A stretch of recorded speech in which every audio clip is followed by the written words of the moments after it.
Okay, اعوذ باللہ من الشیطان الرجیم، بسم اللہ الرحمن الرحیم۔ آیت نمبر 132، سورہ اعراف، پارہ 9۔ اور وہ کہتے کہ تم کیسی ہی عجیب بات لے کر آؤ، اس کے ذریعے ہم پر جادو چلاؤ، مگر ہم تمہاری بات ہرگز نہیں مانیں گے۔ پھر ہم نے ان پر طوفان بھیجا۔ اب یہ ان کون ہیں؟ کیونکہ پیچھے آپ لوگ پڑھ رہے ہیں تو آپ کو اس سے ریفر کرنا ہوگا بنی اسرائیل، حضرت موسیٰ کی قوم۔ پھر ہم نے ان پر طوفان بھیجا، طوفان کا عذاب بھیجا اللہ نے، اور ٹڈیاں بھیجی، ٹڈیوں کا عذاب بھیجا، گھن کا کیڑا وہ بھیجا، اور مینڈک بھیجے، اور خون بھیجا، اور یہ سب کھلے کھلے معجزے تھے۔ قرآن سے جب بات کی جاتی ہے اور قرآن میں اتنا صاف صاف انسان پڑھ لیتا ہے تو اس کے بعد بندہ جو ہے نا وہ پھر کچھ سوال جواب رہتے نہیں ہیں۔ اینی ویز، تو اللہ تعالیٰ نے 132 میں کہا، اور وہ کہتے کہ تم کیسی ہی عجیب بات لاؤ، اس کے ذریعے ہم پر جادو چلاؤ، مگر ہم تمہاری بات ہرگز نہیں مانیں گے۔ پھر ہم نے ان پر طوفان بھیجا، اللہ تعالیٰ کہتے ہیں پھر ہم نے ان پر طوفان بھیجا، ٹڈیاں، گھن کا کیڑا اور مینڈک، خون، یہ سب کھلے کھلے معجزے تھے، مگر وہ تکبر ہی کرتے رہے، اور وہ لوگ کچھ تھے ہی جرائم پیشہ۔ جرائم پیشہ مجرمین۔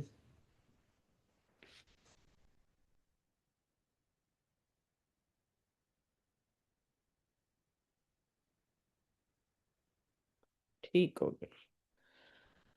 آیت نمبر 134، اور جب ان پر کوئی عذاب آتا تو کہتے کہ اے موسیٰ، ہمارے لیے اپنے رب سے اس بات کی دعا کیجئے کہ جس کا اس نے آپ سے عہد کر رکھا ہے، اگر آپ اس عذاب کو ہم سے ہٹا دیں تو ہم ضرور بضرور آپ کے کہنے پر ایمان لے آئیں گے، اور ہم بنی اسرائیل کو بھی رہا کر کے آپ کے ہمراہ کر دیں گے۔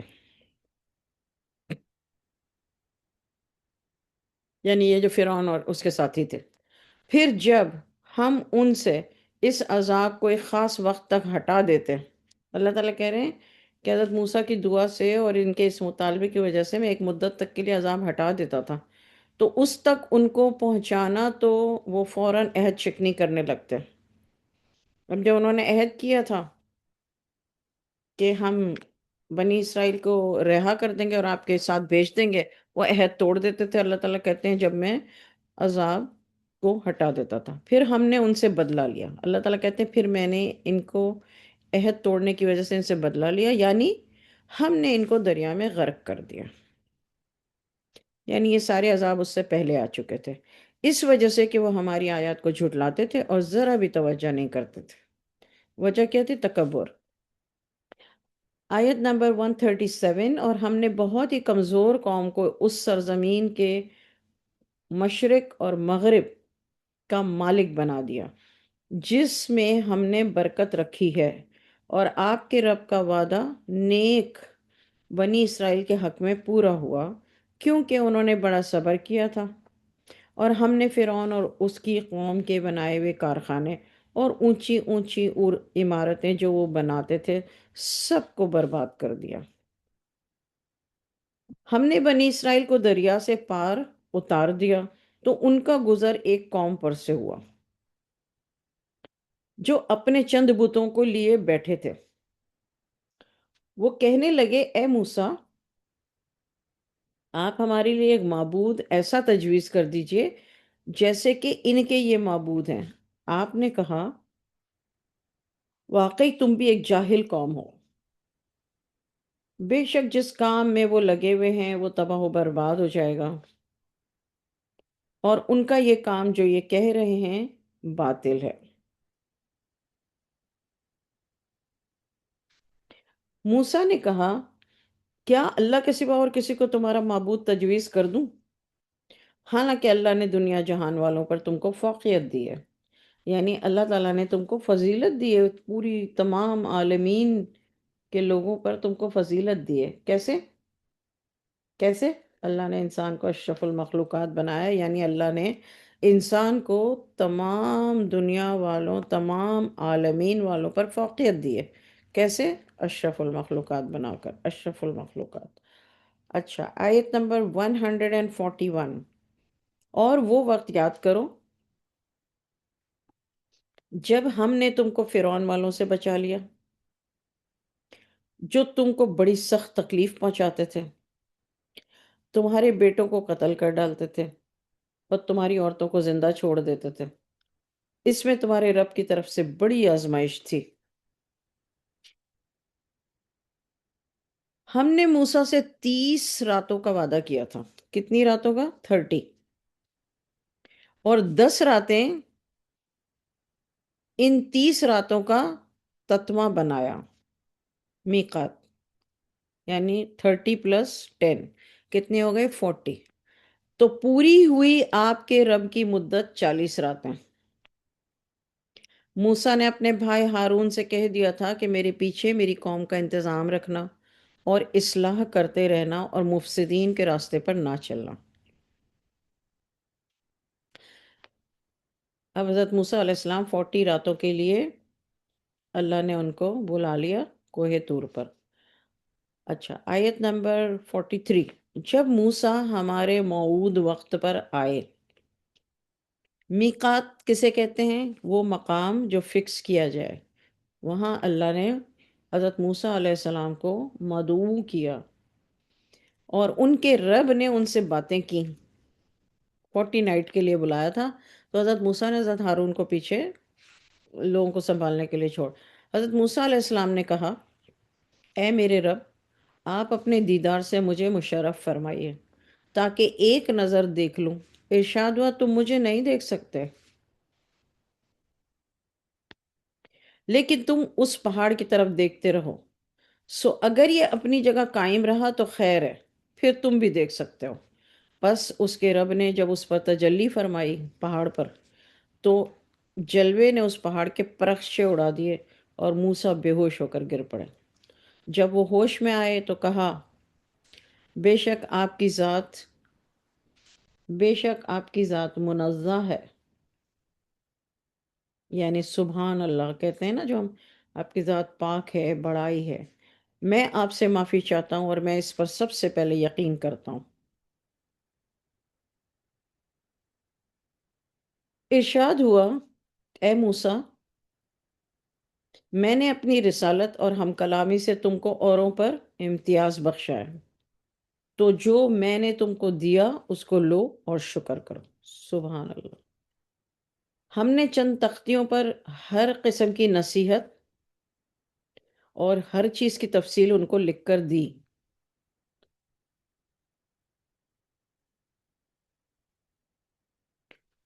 ان کو خود بھی کوشش کے ساتھ عمل میں لاؤ، یعنی یہ جو تفصیل اللہ تعالیٰ کہہ رہے ہیں کہ تختیوں پر ہر طرح کی نصیحت اور تفصیل ہر چیز کی جو لکھ کر دی، تو اللہ تعالیٰ اس کے بارے میں کہہ رہے ہیں کہ یہ دوسروں کے لیے نہیں، لیکن تو تو تم ان کو کوشش کے ساتھ عمل میں لاؤ، یعنی تم بھی عمل کرو اور اپنی قوم کو حکم کرو کہ ان کے اچھے اچھے احکام پر عمل کریں۔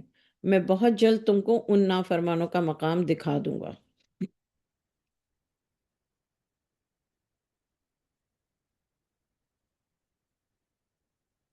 یہ جو تھی یہ تورات جو تختیوں پہ نا، میں ان کو جو دنیا میں تکبر کرتے ہیں، جس کا ان کو کوئی حق نہیں، اپنے احکام سے برگشتہ ہی رہوں گا۔ یعنی اللہ تعالیٰ کہہ رہے ہیں کہ میں نے جو احکام دیے ہیں، جو حکم دیے ہیں، یہ جو حق ہے، اس سے میں جو میں نے دے دیا ہے میں اس پہ قائم رہوں گا۔ اور یہ تکبر کرتے ہیں، جبکہ تکبر کرنا ان کا کوئی حق نہیں ہے، لیکن میں دیکھوں گا، اور اگر تمام نشانیاں بھی دیکھ لیں تو بھی وہ ان پر ایمان نہیں لائیں گے۔ اور اگر وہ ہدایت کا راستہ دیکھیں، ہدایت کا راستہ عربی میں جو آیت ہے اس میں کیا ہے؟ سبیل الرشد. رشد کا مطلب ہے ہدایت، سبیل کا مطلب ہے راستہ. اگر وہ ہدایت کا راستہ دیکھیں تو اس کو اپنا طریقہ نہیں بناتے، یعنی ہدایت کا راستہ دیکھنے کے باوجود اپنا طریقہ نہیں بناتے زندگی گزارنے کا. اور اگر گمراہی کا راستہ دیکھ لیں اس کو ضرور اپنا طریقہ بنا لیتے ہیں. دیکھیے، یہ اس لیے ہوتا ہے کہ وہ ہماری آیتوں کو جھٹلاتے ہیں اور وہ ان سے غفلت برتتے ہیں. یہ بنی اسرائیل کے بارے میں باتیں ہو رہی ہیں. جب کہ فرعون غرق ہو گیا تو تب اللہ تعالیٰ نے کہا کہ اب میں نے تم لوگوں کو فرعون سے نجات دی، سب کچھ کر دیا، لیکن پھر بھی یعنی جو کوئی بھی عذاب ان کے اوپر آتا تھا تو جب وہ ٹل جاتا تھا تو اس کے بعد یہ واپس ایسے ہی ہو جاتے تھے. کیسے ہو جاتے تھے؟ یہ آیت نمبر 146. واپس کیسے ہو جاتے تھے؟ یہ جو اللہ تعالیٰ کہہ رہے ہیں، اللہ تعالیٰ کہتے ہیں کہ ان کو ہدایت کا راستہ تو مل گیا، دیکھ لیا ہے، اور انہوں نے ہدایت کا راستہ اپنانے کا طریقہ بھی میں نے بتا دیا، لیکن یہ اس کو نہیں اپناتے ہیں بلکہ گمراہی کا راستہ دیکھتے ہیں تو اس کو ضرور اپنا طریقہ بنا لیتے ہیں.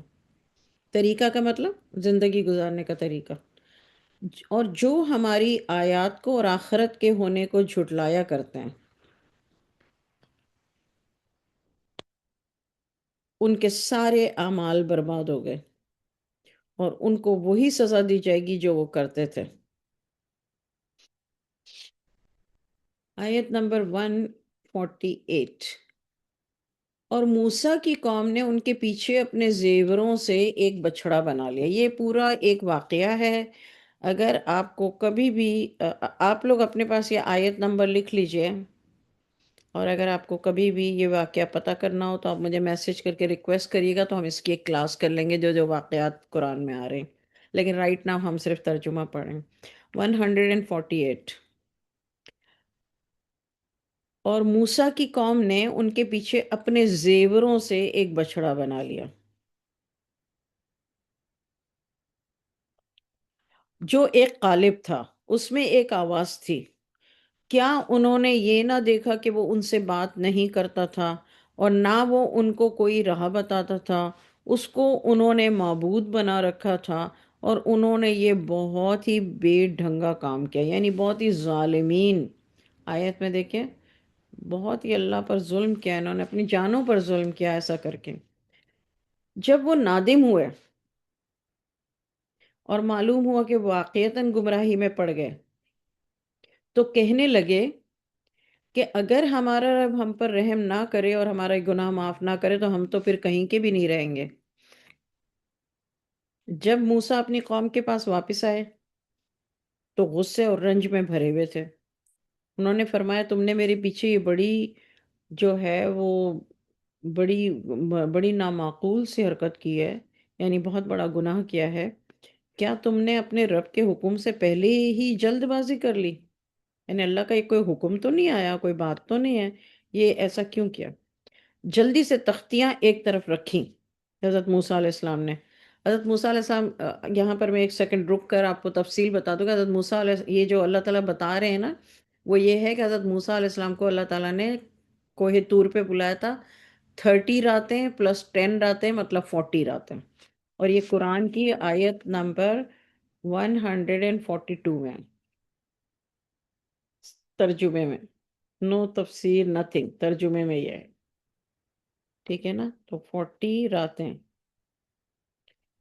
کیوں بلایا تھا؟ کیونکہ اللہ تعالیٰ انہیں تختیاں دینا چاہتا تھا وچ از تورات. اور ان تختیوں پہ اللہ تعالیٰ خود بتا رہے ہیں کہ اس میں ہر چیز کی تفصیل اور سارے حکم لکھے ہوئے تھے. اور اللہ نے وہ حضرت موسیٰ علیہ السلام کو دیا اور یہ کہا کہ آپ بھی اس کو فالو کرنے کی کوشش کریں، میرے حکموں کو، اور اس کو زندگی کا طریقہ بنائیں. یہ اس وقت ہوا تھا جب فرعون وغیرہ غرق ہو گئے، اس کے بعد نے قوموں نے جو جو کی، اسی قوم نے بنی اسرائیل نے جو جو کیا، وہ سارے عذاب بھی آ چکے. یہ بات کی بات ہے. تو جب حضرت موسیٰ علیہ السلام وہ تختیاں لے کے گئے ہیں واپس، تو کیا ہوا؟ کہ انہوں نے پیچھے سے زیوروں سے ایک بچڑا بنا لیا تھا جو ایک قالب تھا. ایک قالب تھا کا مطلب کیا ہے؟ کہ بچڑا تو انسان دیکھو بنا لیتا ہے نا، آپ ڈرا بھی کر سکتے ہیں، آپ مٹی کا بھی بنا سکتے ہیں. انہوں نے زیوروں سے بنا لیا جو ایک قالب تھا، اور اس کے اندر وہ بھی تھا، دل بھی رکھا یعنی جان بھی. اب وہ جان کوئی ڈال تو نہیں سکتا، تو وہ یہ بتائیں گے، اللہ تعالیٰ بتا رہے ہیں سارا کچھ. یہ واقعہ 148 کا. اچھا، اب اس کے بعد کیا ہوا کہ یہ تو گمراہی میں پڑ گئے، ظاہر ہے بچڑے کو معبود بنا لیا. تو حضرت موسیٰ علیہ السلام نے غصے اور رنج میں بھرے ہوئے جو ہے وہ تختیاں ایک طرف رکھی. تو وہ غصے میں جب ہم کوئی چیز رکھتے ہیں، جیسے آپ کا فون ہے آپ کے ہاتھ میں، آپ غصے میں اگر دھاڑ کر کے رکھتے ہیں تو کبھی کبھی ٹوٹ جاتا ہے، تو کچھ تختیاں ٹوٹ بھی گئی تھیں. بہرحال اب میں واپس یہیں سے 150 آیت 150 پڑھ کے بتاتی. جب موسیٰ اپنی قوم کے پاس واپس آئے تو غصے اور رنج میں بھرے ہوئے تھے.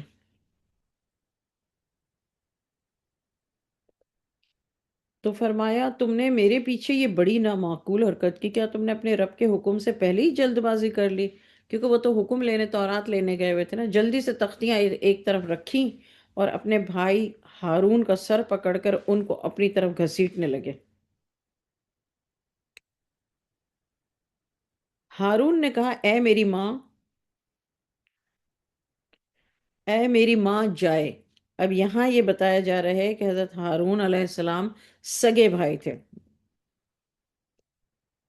پیچھے میں نے آپ سے کہا نا کہ بہت سارے لوگ یہ سوال کرتے ہیں کہ کیا سگے بھائی تھے یا صرف اسی طرح جیسے مسلمان مسلمان کا بھائی ہے. یہاں پر اس آیت میں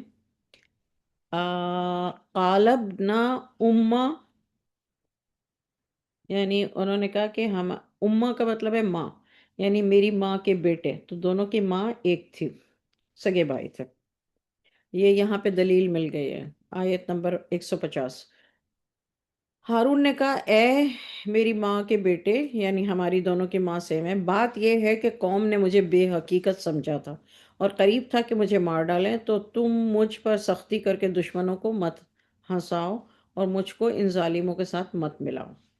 موسیٰ نے کہا اے میرے رب، آپ میرے اور میرے بھائی کی خطا معاف فرما دیجئے اور ہم دونوں کو اپنی رحمت میں داخل فرمائیں، اور آپ سب رحم کرنے والوں سے زیادہ رحم کرنے والے ہیں. بے شک جو لوگ بچھڑے کی پرستش میں پڑ گئے ہیں ان کے لیے بہت جلد ان کے رب کی طرف سے غضب اور ذلت اس دنیا کی زندگی میں آن پڑے گی. اللہ کا جو غضب ہے نا، اس کو اگر پہچاننا ہے کہ کسی کے اوپر کیسے نازل ہوتا ہے، تو آپ کو میں بتا دوں کہ وہ طریقہ اللہ نے خود قرآن میں بتایا ہے کہ دنیا میں اس کا کیا، جب اللہ کا غضب نازل ہوتا ہے تو کیا ہوتا ہے. دنیا میں وہ انسان، اس پر ذلت مسلط کر دی جاتی ہے. بہت سارے لوگ دنیا میں آپ کو ایسے نظر آئیں گے جو بہت بھاگ دوڑ کرتے ہیں عزت حاصل کرنے کے لیے، لیکن ان کو عزت ملتی ہی نہیں ہے. کوئی بندہ ان کے بارے میں اچھی بات نہیں کر رہا ہوتا. یہی ذلت ہے. تو یہاں پر آیت نمبر 52 میں اللہ تعالیٰ کہتے ہیں کہ ان کے لیے بہت جلد ان کے رب کی طرف سے غضب اور ذلت اس دنیا کی زندگی میں آ پڑے گی. ہم افطرا پردازوں یعنی جھوٹ بولنے والوں کو ایسی ہی سزا دیتے ہیں. اس کے آگے آپ لکھ لیجئے ذلت کا عذاب اللہ کا غضب ہے، اللہ کے غضب کی وجہ سے ہوتا ہے، کی وجہ سے اس کو ذلت ملتی ہے. اور جو برے کاموں کو جنہوں نے برے کام کیے، عمل السیئات، پھر انہوں نے اس کے بعد توبہ کر لی اور ایمان کو پختہ کر لیا، بے شک آپ کا رب اس کے بعد بخشنے والا اور رحم کرنے والا ہے، یعنی غفور و رحیم ہے. دیکھیں اللہ نے کیا کہا کہ توبہ کی اور پھر اصلاح بھی کرے، اس کے بعد ایمان اپنا پکا کرے. یہ نہیں روز توبہ کرے، روز اس کا ایمان، اس کا مطلب نہیں ہے پختہ، اس ایسے انسان سے دور رہو. اچھا، آیت 154، جب موسیٰ کا غصہ کم ہو گیا تو وہ تختیاں اٹھا لی انہوں نے، جو کچھ اس میں لکھا ہوا تھا وہ اللہ سے ڈرنے والوں کے لیے ہدایت اور رحمت تھی۔ دیکھو، تورات، انجیل، زبور اور قرآن پاک سب کے لیے اللہ تعالیٰ نے کہا ہے کہ یہ کتابیں جو ہیں وہ ہدایت اور رحمت ہیں۔ کس کے لیے؟ سب کے لیے تو نہیں، کس کے لیے؟ اللہ سے ڈرنے والوں کے لیے۔ یعنی پہلے ڈیسائیڈ ہم کریں کہ کیا ہم اللہ سے ڈرتے ہیں، تو تب جا کے ہم ہدایت کا راستہ، اگر ہم یہ ڈیسائیڈ ہی نہیں کر رہے کہ کیا ہم اللہ سے ڈرتے ہیں، اپنی منمانی میں زندگی گزارے چلے جا رہے ہیں۔ بلکہ ایک میری فرینڈ ہے، اس نے کہا کہ اللہ نے کہا ہے بہترین دنیا بہترین آخرت، تو دنیا بھی تو بہترین گزارنی چاہیے۔ میری تو میں نے کہا یار یہ کیسے اپنے اپنے فارمولے بنا لیے ہیں، استغفر اللہ۔ آیت نمبر 155، موسیٰ نے ہمارے وقت معین کے لیے اپنی قوم کے 70 آدمی منتخب کیے۔ یہ بھی ایک واقعہ ہے، اس کے اوپر لکھ لیجئے نوٹ واقعہ، اور آیت نمبر ڈال دیجئے 155، سورہ اعراف،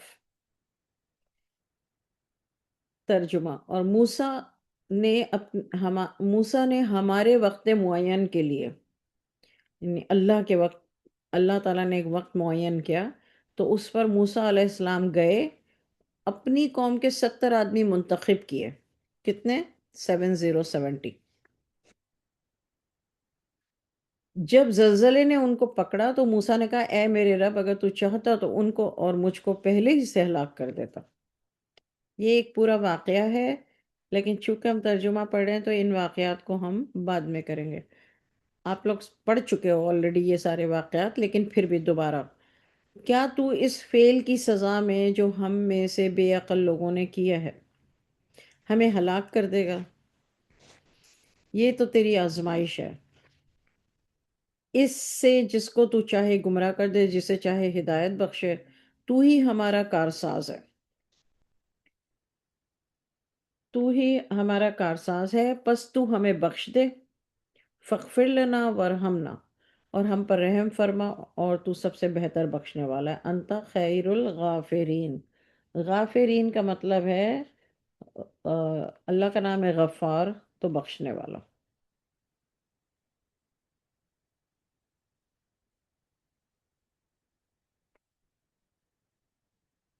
آپ لوگوں میں سے کوئی ایک جو ہے وہ اپنے پاس نوٹ بک میں میری طرف سے لکھ لے کہ واقعہ 155، پھر دوسرا لکھے نمبر 2 واقعہ 148، سورہ اعراف۔ اچھا، اب ہے 156، اور ہمارے لیے اس دنیا میں بھی بھلائی لکھ دے اور آخرت میں بھی۔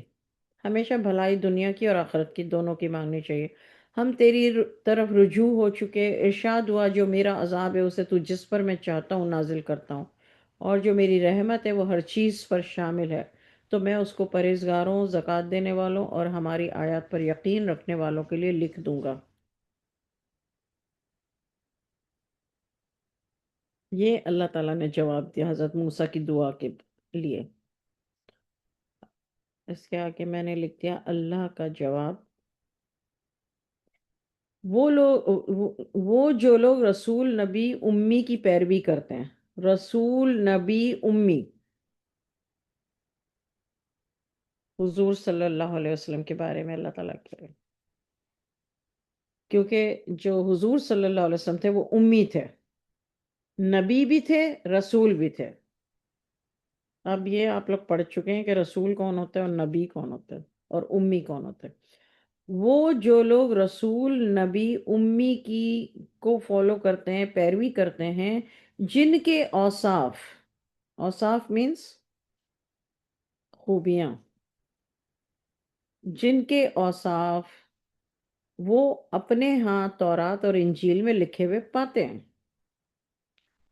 وہ نیکی کا حکم کرتے ہیں، برے کام سے روکتے ہیں، پاک چیزوں کو ان کے لیے حلال کرتے ہیں، ناپاک چیزیں ان پر حرام کرتے ہیں، اور ان پر جو بوجھ اور طوق ہیں ان کو اتارتے ہیں، تو جو لوگ ان پر ایمان لے آتے ہیں اور ان کی حمایت کرتے ہیں، ایمان لانا صرف کافی نہیں ہے، ان کی مدد بھی کرنا ہے۔ یہ آیت ہے 157، اس کو آپ لوگ بریکٹ کر لیں یہاں سے، فَالَّذِينَ آمَنُوا، جو لوگ ایمان لاتے ہیں، بِهِ وَعَزَّرُوهُ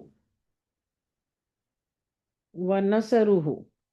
اب بتائیے، اللہ تعالیٰ خود یہاں فرما رہے ہیں کہ جو لوگ ایمان لے آتے ہیں، یعنی رسول امی نبی جو ہیں ان پر ایمان لانا اور ان کی پھر حمایت بھی کرنا ہے، یعنی ان کے کاموں میں ان کی مدد بھی کرنا ہے۔ وہ اپنے سیرت النبی صلی اللہ علیہ وسلم میں پڑھ لیا کہ حضور صلی اللہ علیہ وسلم کی مدد کس طرح کیا کرتے تھے لوگ، ان کی مدد کرتے تھے اور حمایت کرتے تھے، اس نور کی پیروی کرتے ہیں جو ان کے ساتھ نازل کیا گیا۔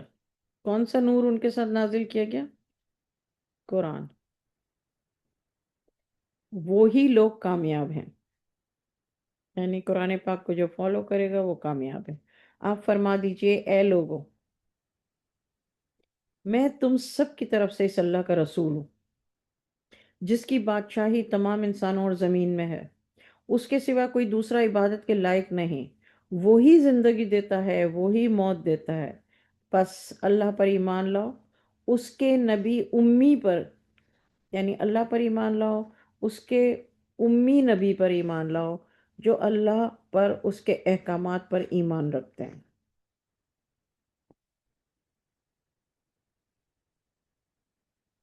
اور اس نبی کی پیروی کرو تاکہ تم راہ راست پر آ جاؤ، راہ راست ہدایت کے راستے پر آ جاؤ۔ آیت نمبر 159، اور قوم موسیٰ میں، اب دیکھیے بیچ میں ابھی بنی اسرائیل کا پوری کہانی چل رہی ہے شروع سے، 14 راتوں سے پہلے سے، اس سے پہلے سے، اس سے پہلے سے، لیکن بیچ میں کتنی آیتیں آئیں؟ ایک، 157 اور 158۔ 157 اور 158 میں پورے بنی اسرائیل کی باتوں میں یہ صرف دو آیتیں اللہ تعالیٰ نے بیچ میں رسول اللہ صلی اللہ علیہ وسلم کے بارے میں بتائیں، اور پھر دوبارہ قوم موسیٰ 159۔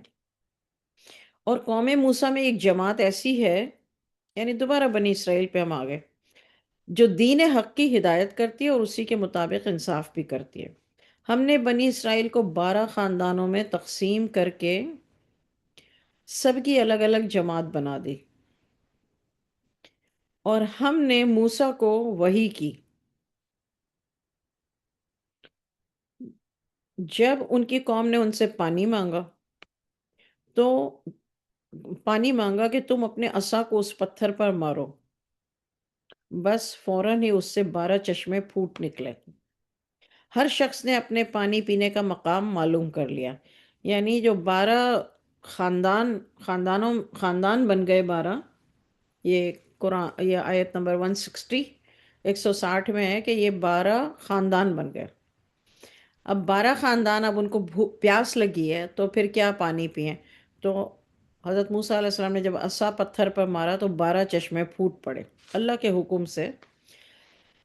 تو جہاں جہاں چشمہ پھوٹا نا، وہاں وہاں ایک ایک خاندان آباد ہو گیا۔ اس طرح آگے پھر چلا، ہم نے ان پر ابر کو سایہ بنا دیا۔ ابر کون ہوتا ہے؟ بادل۔ ہم نے ان پر منو سلوا اتارا، نفیس چیزوں میں سے کھاؤ جو ہم نے تم کو عطا کی ہیں۔ منو سلوا کیا تھا؟ جنت کا کھانا تھا، ڈائریکٹ اوپر سے اللہ تعالیٰ بھیجتے تھے، اور اللہ تعالیٰ نے کہا کہ کلو من طیبات، دیکھو یہاں پہ یہ نہیں کہا کہ حلال کھاؤ، جنت سے آیا ہے تو حلال ہی ہے، لیکن تازہ تازہ جو آتا ہے وہ کھا لو۔ اور اللہ نے یہاں پہ کنڈیشن لکھی ہوئی نہیں ہے، لیکن کنڈیشن اللہ تعالیٰ نے اس کے بارے میں یہ رکھی تھی کہ بچا کے مت رکھنا کہ دوسرے دن میں اس کو کھا لوں، دوپہر کا کھانا رات کو کھا لوں۔ تو باسی کھانا، مطلب طیبات کا مطلب یہ ہے کہ نفیس، یعنی تازہ تازہ جو آیا ہے جتنا کھا سکتے ہو کھا لو۔ جو ہم نے تم کو عطا کیے، اور انہوں نے ہمارا کوئی نقصان نہیں کیا بلکہ وہ خود ہی اپنا نقصان کر رہے تھے۔ تو اس کے بعد انہوں نے یہ کیا کہ بچا کے رکھنا شروع کر دیا تھا، یعنی اللہ کے حکم کی خلاف ورزی کی۔ 161، اور جب ان سے کہا گیا کہ تم اس آبادی میں جا کر رہو، یعنی اب کوئی آباد جگہ ہے، اور اس سے کھاؤ جہاں سے چاہو، یعنی اب منو سلوا تمہارے لیے نہیں آئے گا، اور فلاں فلاں آبادی ہے اب وہاں پہ رہو بھائی۔ تو 12 خاندان تو بڑھ چکے تھے تب تک، بہت سال ہو گئے۔ اللہ نے کہا بھائی اس آبادی میں جا کے رہو اور وہاں سے کھاؤ جہاں سے چاہو، یعنی اب منو سلوا نہیں آئے گا، بیکاز تم تازہ کھانا نہیں کھاتے، تم کو کنڈیشن لگائی تھی، ریسٹرکشن لگائی تھی کہ اس کو بچا کے باسی کر کے مت کھانا، جتنا کھا سکتے ہو اسی وقت کھاؤ اینڈ دین ویٹ فار اندر میل۔ لیکن انہوں نے نافرمانی کی، ہر جگہ نافرمانی، ہر جگہ نافرمانی۔ آیت 161، اور جب ان سے کہا گیا تم اس آبادی میں جا کر رہو اور اس سے کھاؤ جہاں سے چاہو، زبان سے کہتے جانا کہ ہتتن، ہتتن ورڈ کہتے جانا۔ ابھی ہتتن کا مطلب کیا ہے یہ آپ لوگ سن لیں۔ ہتتن کا مطلب ہے توبہ ہے، توبہ ہے۔ اب اللہ تعالیٰ نے ان کو یہ کہا، یہ حکم دیا، دروازے میں جھکے جھکے جانا، ہم تمہاری خطائیں معاف کر دیں گے۔ دیکھیے آج بھی اگر کسی کو معافی مانگنی ہے تو وہ سجدے کرے اللہ کے آگے، جھکے، رکو کرے، سجدہ کرے، روئے، معافی مانگے، معافی کے الفاظ کہے، رائٹ۔ لیکن اس وقت اللہ تعالیٰ نے ان لوگوں کو یہ کہا کہ اب تم لوگ آبادی میں رہو اور جہاں سے بھی کھانا کھانا ہے کھاؤ، مطلب رزق حلال۔ اب منو سلوا نہیں آئے گا کیونکہ منو سلوا بند ہو گیا، کیونکہ انہوں نے نافرمانی کی، 12 چشمے ہو گئے، 12 قبیلے ہو گئے۔ اب اللہ نے کہا کہ ہتتن کہتے جانا اور دروازے میں جھکے جھکے جانا۔ اب اللہ نے پھر حکم دیا نا کہ ایسا کرنا، کیا کرنا؟ دروازے میں جھکے جھکے جانا اور ہتتن کہتے جانا، تو میں تمہاری خطائیں معاف کر دوں گا۔ 161، جلدی ہی جو نیک کام کریں گے ان کو مزید جو ہے، جو بھی نیک کام، جو نیک یعنی میرا حکم ماننے میں، جو نیکی کرنے میں جلدی کرے گا تو اس کے ساتھ اس کو اس کی نعمتوں میں اور اضافہ ہوگا، یعنی میں اس کی نعمتوں کو اور بڑھا دوں گا۔ 162، مگر ان ظالموں نے ایک اور کلمہ بدل ڈالا، پھر نافرمانی کی، یعنی ہتتن ورڈ کو بدل ڈالا، جو خلاف تھا اس کے جس کی ان سے کہا گیا تھا، جس بات کا انہیں حکم دیا گیا تھا اس کے خلاف تھا، انہوں نے اس کو بدل ڈالا۔ اس پر ہم نے ان پر ایک آفت بھیجی، آسمانی آفت، اس سبب کہ وہ حکم کو ضائع کرتے تھے، یعنی نافرمانی کرتے تھے، جو بھی حکم اللہ کرے تو اس کی نافرمانی کر کے الٹی حرکتیں، الٹی حرکت کرنی ہے۔ آیت 163، اور آپ ان سے اس بستی کے بارے میں پوچھئے جو دریا کے کنارے آباد تھی، جب یہ لوگ ہفتے کے بارے میں حد شرعی سے آگے بڑھے جا رہے تھے، جبکہ ان کے ہفتے کے دن ان کی مچھلیاں ان کے سامنے پانی کے اوپر آ جاتی تھیں، جب ہفتے کا دن نہیں ہوتا تھا تو نہیں آتی تھیں، ہم اسی طرح آزماتے تھے اس لیے کہ وہ نافرمانی کرتے تھے۔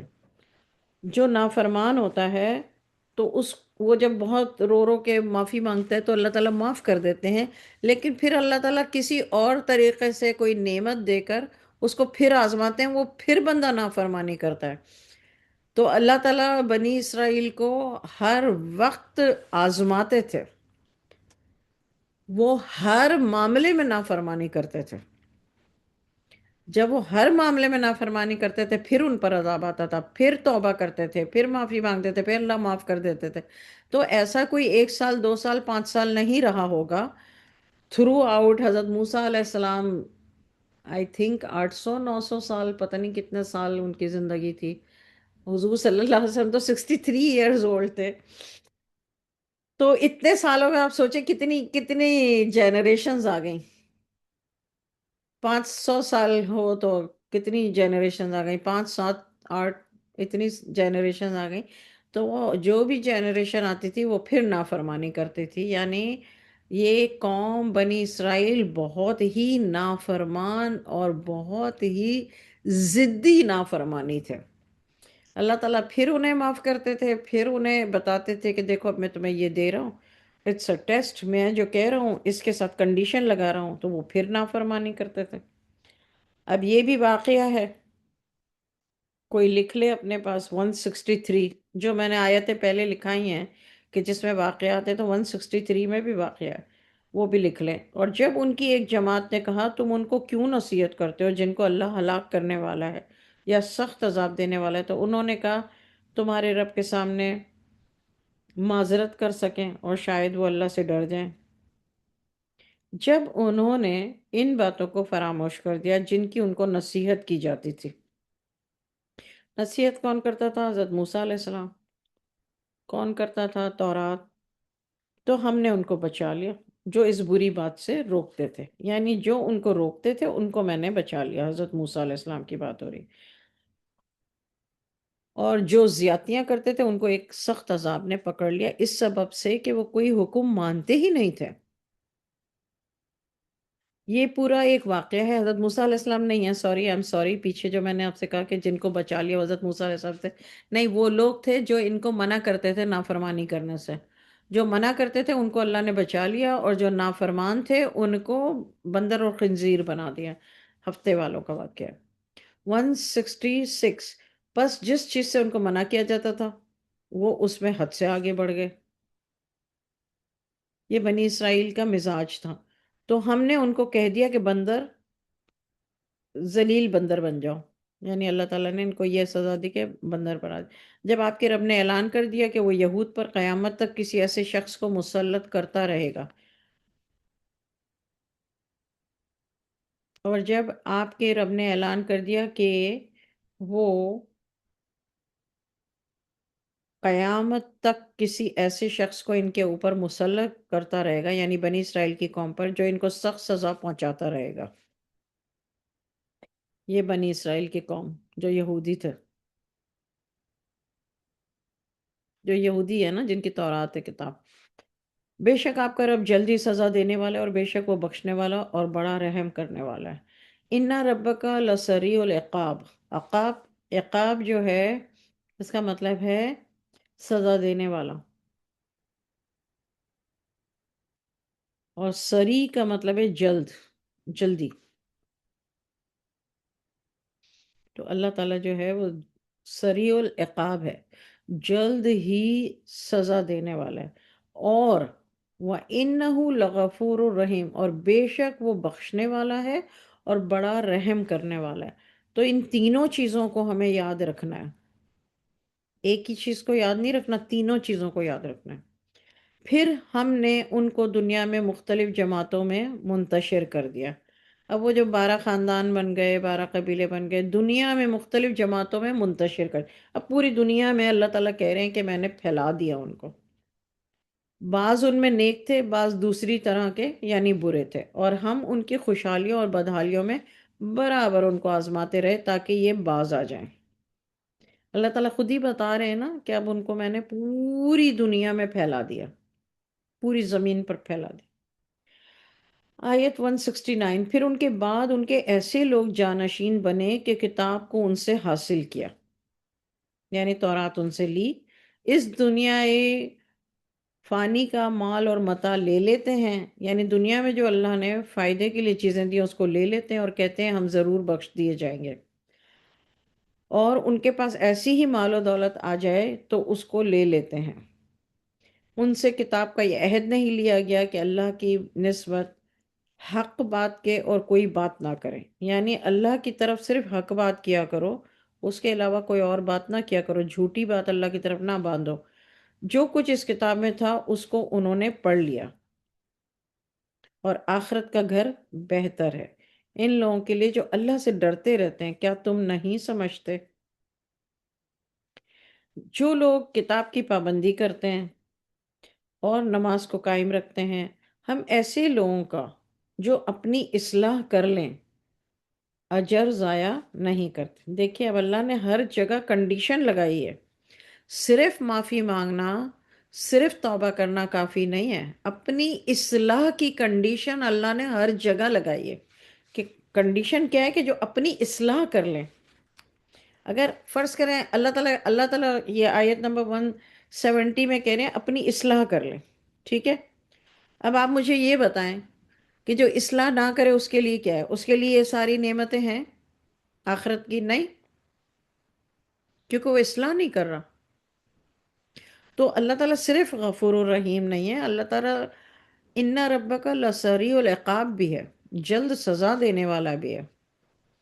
اور سزا بہت صورتوں میں ہمیں مل رہی ہوتی ہے، بس ہم اس سزا کو آزمائش آزمائش بولتے رہتے ہیں اور غافل رہتے ہیں. That's all. باقی یہ سزائیں ہیں جو ساری، جتنی پریشانیاں ہماری زندگی میں ہیں، جتنی تکلیفیں ہماری زندگی میں ہیں، جتنے مسائل ہماری زندگی، وہ سب کی سب کو ہم بولتے ہیں یہ آزمائش ہیں. نہیں بھائی، یہ ساری سزائیں ہیں ہمارے اپنے اعمال کی. بے شک ہمیں اپنے اعمال یاد ہیں یا یاد نہیں ہیں، ہمیں نظر آتے ہیں یا نہیں نظر آتے، مگر یہ ساری سزائیں ہیں ہمارے اپنے اعمال کی. اللہ تعالیٰ کہتے ہیں 170، کیونکہ ظاہر ہے ہم سزا سمجھتے نہیں ہیں تو اپنی اصلاح بھی نہیں کرتے. اگر ہم اپنی اصلاح مسلمانوں نے کر لی ہوتی سزا سمجھ کے، تو آج یہ حال تھوڑی ہوتا. لیکن یہ تو 1000 سال سے 1500 سال سے چلا آ رہا ہے، آزمائش ہے، آزمائش ہے، آزمائش ہے. تو ظاہر ہے جب ہم آزمائش سمجھتے ہیں تو ہم اپنی اصلاح کیوں کریں گے؟ آزمائش تو وہ انسان کہتا ہے جو اپنے آپ کو گناہگار نہیں سمجھتا. جو اپنے آپ کو گناہگار سمجھتا ہے وہ کہے گا میرے ہی عمل کی سزا ہے. آپ مائنڈ سیٹ تو دیکھیے، اتنا اسٹرانگ بلیو ہے اس بات پر. 1400 1500 سال سے، ہم تو 60 70 80 سال کے ہیں یہاں پہ جو بیٹھے ہوئے ہیں. 50 60 70 80، یہ کوئی ہماری پیدائش کے وقت سے نہیں شروع ہوا ہے. یہ بہت 500 1000 سال پہلے کی بات ہے. 1000 سال تو کم سے کم، 1000 سال تو کم سے کم ہو گئے. یعنی ہم اپنے اوپر 10 15 نسلوں کو دیکھیں تو یہ تب سے مائنڈ سیٹ ہے کہ یہ آزمائش ہے. اب جب بندہ کہتا ہے آزمائش ہے تو اس کا مطلب یہی ہے کہ وہ اپنی اصلاح کیوں کرے گا؟ جب بندہ کہتا ہے میرے گناہوں کی سزا ہے، پھر وہ اپنی اصلاح کرے گا. سمجھ آئی؟ تو آیت نمبر 170، جو لوگ کتاب کی پابندی کرتے ہیں اور نماز کو قائم رکھتے ہیں، اور ہم ایسے لوگوں کا جو اپنی اصلاح کر لیں اجر ضائع نہیں کرتے. یعنی اگر ہم نے اپنی اصلاح نہیں کی تو پھر اجر ضائع ہو گیا، اصلاح کر لی تو پھر اجر ضائع نہیں ہوگا. جب ہم نے پہاڑ کو اٹھا کر چھت کی طرح ان کے اوپر معلق کر دیا، یہ بھی ایک واقعہ ہے.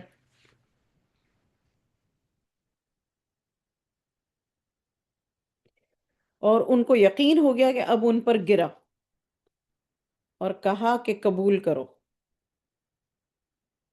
جو کتاب ہم نے تم کو دی ہے مضبوطی کے ساتھ. یاد رکھو جو احکام اس میں ہیں تاکہ تم متقی بن جاؤ. جب آپ کے رب نے آدم کی پشت سے ان کی اولاد کو نکالا، ہمیں کیسے پتہ چلا؟ اچھا دیکھیے، حضرت آدم علیہ السلام کو کس طرح بنایا. یہاں پر میں ذرا رک جاتی ہوں 172 پہ، آیت نمبر 172. بنی اسرائیل کی بات ہو گئی. اب اللہ تعالیٰ کہہ رہے ہیں کہ حضرت آدم علیہ السلام کی پشت سے ان کی اولاد کو نکالا. یہ کون کہہ رہا ہے؟ یہ قرآن میں اللہ تعالیٰ کہہ رہا ہے، اور اللہ نے ہی تو بنایا ہے. ہر چیز اللہ نے تخلیق کی. تو جب اللہ تعالیٰ خود بتا رہے ہیں تو اس کو آپ بریکٹ کر لیجئے، اس آیت کو 172، اس کے آگے لکھ لیجئے، ایک 30 سیکنڈ لگے گا، کہ آدم اولاد کو آدم کی پشت سے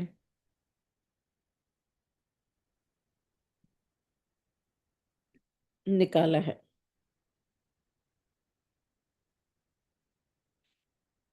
اب یہ کب کی بات ہے؟ جب حضرت آدم علیہ السلام جنت میں تھے. کیونکہ زمین پر آنے کے بعد تو حضرت آدم علیہ السلام سے جو بچے پیدا ہوئے، حابیل کابیل اور جو بھی بچے تھے، وہ تو جو زمین پہ پیدا ہوئے وہ سب کے سامنے دنیا میں ان کی بیوی پریگننٹ ہوئی اور اس کے اندر روح ڈالی گئی. تو جسم پیٹ کے اندر بنتا ہے، روح تو عالم ارواح سے لا کر کے ڈالی جاتی ہے. آپ کے جتنے بچے ہیں، میرے جتنے بچے ہیں، ہمارے پیٹ میں جسم بنتا ہے، اور اس کے اندر روح جو ڈالی جاتی ہے وہ عالم ارواح سے ڈالی جاتی ہے. تو عالم ارواح میں روحیں اس وقت سے ہیں جب حضرت آدم علیہ السلام جنت میں تھے. حضرت آدم علیہ السلام کی پشت سے، حضرت آدم علیہ السلام کی پسلی سے، بائیں طرف کی پسلی سے یعنی لیفٹ ہینڈ کی پسلی سے حضرت حوا کو پیدا کیا، اور حضرت آدم کی تمام اولاد کو حضرت آدم علیہ السلام کی پشت سے پیدا کیا. قرآن آپ کے سامنے ہے، آپ کو میں 30 سیکنڈ دے رہی ہوں. 172 پہ یہ لکھ لیجئے جو بھی آپ کو نوٹ لکھنا ہے، اور بعد میں اس کو پھر اپنی زبان میں لمبا لمبا لکھ لیجئے گا. اور ان سے انہی کی بابت اقرار لیا گیا. یہ جو عالم ارواح تھا نا، یہ عالم ارواح میں روحیں کہاں سے آئیں؟ وہ روحیں جو قیامت تک لوگ آئیں گے، وہ عالم ارواح میں اللہ نے ان کو ٹھہرا دیا، لیکن وہ روحیں کہاں سے اللہ نے پیدا کی؟ وہ اللہ بتائیں گے نا ہمیں. یا تو ہمیں اللہ بتائیں گے، یا پھر ہمیں محمد صلی اللہ علیہ وسلم کی حدیث بتائے گی. قرآن میں اللہ نے یہ بتایا ہوا ہے، بس ہم جو ہے نا وہ کہیں نہ کہیں بہت ہی زیادہ ڈفرینٹ ڈفرینٹ چکروں میں ہیں. اسی طرح میں نے آپ کو یہ بتا دیا، سند دے دی کہ حضرت ہارون علیہ السلام حضرت موسیٰ علیہ السلام کے سگے بھائی تھے. کیسے پتہ چلا؟ وہ قرآن میں خود کہہ رہے ہیں کہ تم میری ماں کے بیٹے ہو، یعنی ایک ماں کی ہم دونوں اولاد ہیں. وہ میں نے آپ کو نشان لگوایا تھا. اب یہ سند کہ عالم ارواح میں روحیں کہاں سے آئیں، وہ حضرت آدم علیہ السلام کی پشت سے پیدا کی گئیں. پھر ان سے اقرار لیا گیا عالم ارواح میں. کیا اقرار لیا؟ اللہ تعالیٰ نے کیا کہا؟ اللہ نے کیا وعدہ لیا؟ کیا عہد لیا؟ عالم ارواح میں جب ساری روحیں ہیں قیامت تک آنے والوں کی، مسلمانوں کی صرف نہیں، کافر، یہودی، ہندو، مسلمان، سب جو قیامت تک آنے والی ہیں اور جو حضرت آدم کے بعد اور حضرت حوا کے بعد پیدا ہوئے، ہم بھی، ہماری روحیں بھی، ہمارے بچوں کی بھی، حضرت آدم علیہ السلام کے بچوں کی بھی، سب کی روحیں ایکسپٹ 2 پیپل، حضرت آدم اور حضرت حوا. اب اللہ کہتے ہیں کہ میں نے کیا عہد لیا. بہت غور سے سنیں، یہ ایک ہی آیت ہے. اللہ نے کہا میں نے یہ عہد لیا. عہد کا مطلب کیا ہے؟ کمٹمنٹ، گواہی. وَأَشْهَدَ، اللہ نے گواہی لی، عہد لیا. کیا کہا؟ میں تمہارا رب نہیں ہوں؟ سب نے کہا کیوں نہیں؟ ساری ارواح نے کہا کہ ہاں بالکل آپ ہمارے رب ہیں، ہم سب اس کے گواہ ہیں. قالوا بلا شہدنا، سارے فرشتے جتنے بھی اللہ کے پاس ہیں وہ سب گواہ بنے. تمام عالم ارواح میں تمام روح گواہ بنی. سب نے ایک زبان ہو کر کے بولا کہ آپ ہمارے رب ہیں اور ہم سب اس کے گواہ ہیں، تاکہ تم قیامت کے دن یہ نہ کہو ہم تو اس سے بے خبر تھے. اللہ اکبر. یہ ایک آیت ہے مگر اس کے اندر کتنی ساری باتیں. 173.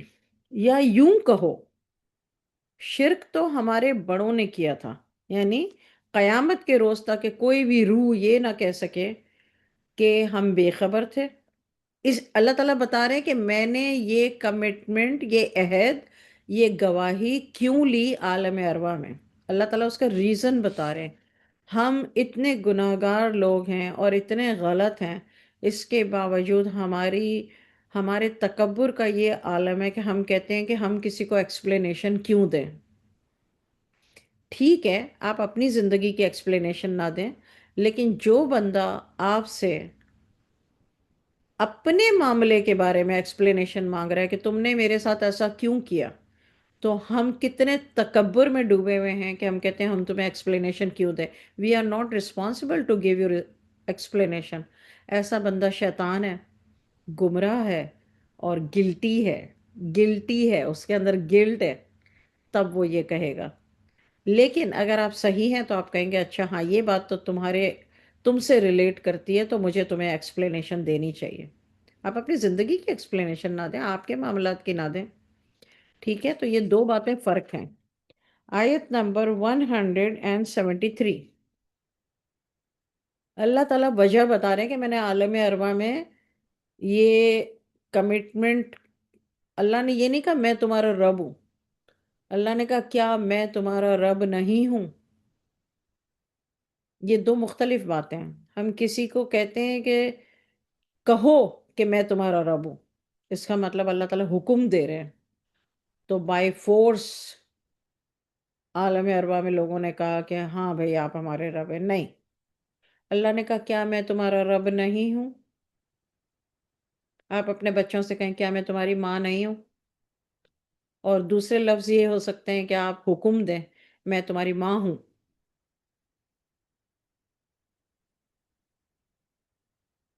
کہیں گے کیا میں تمہاری ماں نہیں ہوں؟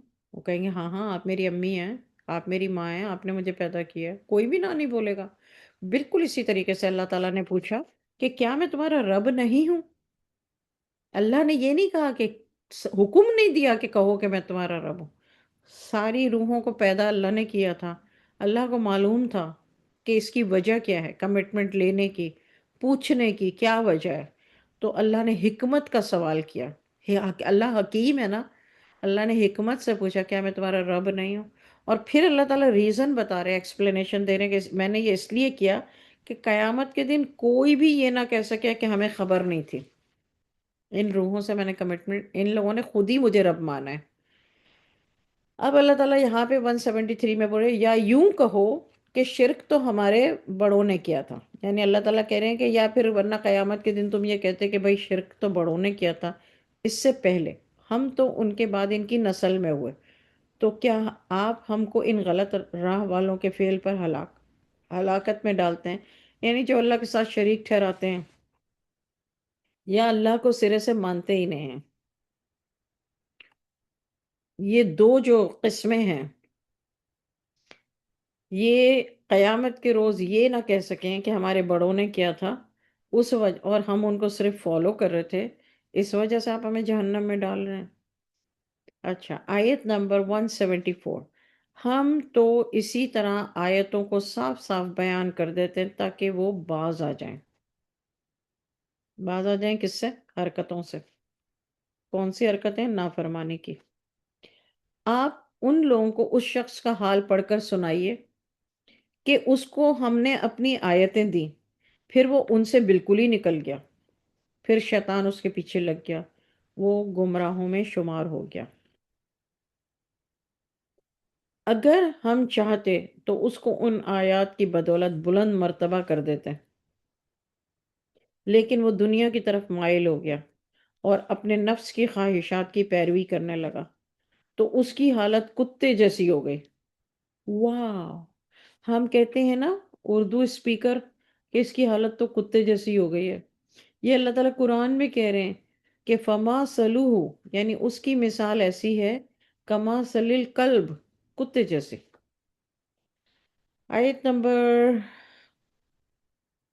175، 176،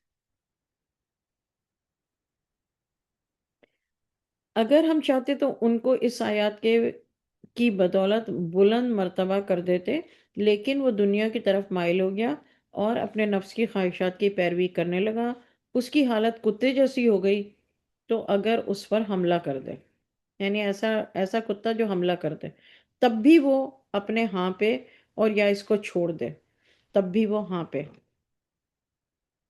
یہی حالت ان لوگوں کی ہے جنہوں نے ہماری آیات کو جھٹلایا، تو آپ اس حال کو بیان کر دیجئے شاید کہ وہ فکر کریں، یعنی تفکر کریں، یعنی غور و فکر کریں۔ یہ دیکھیے آیت میں لکھا ہوا ہے 176 کے اینڈ میں لَعَلَّهُمْ يَتَفَكَّرُونَ، اللہ تعالیٰ کہتے ہیں یہ باتیں میں اس لیے بتا رہا ہوں تاکہ یہ لوگ فکر کریں۔ فکر کا مطلب کیا ہے؟ غور و فکر، اس میں سوچیں۔ جو لوگ اپنے اعمال پر غور نہیں کرتے، سنسیئرلی اس کے بارے میں فکر نہیں کرتے، اس کو اینالائز کرنا کہ میں جو عمل کر رہی ہوں اس کو اینالائز کرنا، اگر خود کے پاس علم نہیں ہے تو آج کل تو فنگر ٹپس پہ علم ہے، لیکن کرنے والے تو بنے، یہ ان کے لیے اللہ تعالیٰ کہہ رہے ہیں کہ شاید وہ تتفکرون، فکر کرنے والے بنے، یعنی اپنے عمل کی فکر تو کریں۔ آیت نمبر 178، 177۔ ان لوگوں کی حالت بھی بری ہے جو ہماری آیتوں کو جھٹلاتے ہیں اور وہ دراصل اپنی ذات ہی کا نقصان کرتے ہیں۔ جس کو اللہ ہدایت کرتا ہے در حقیقت وہی ہدایت پانے والا ہے، یعنی حقیقت میں اللہ جس کو ہدایت دیتے ہیں وہی ہدایت پانے والا ہے،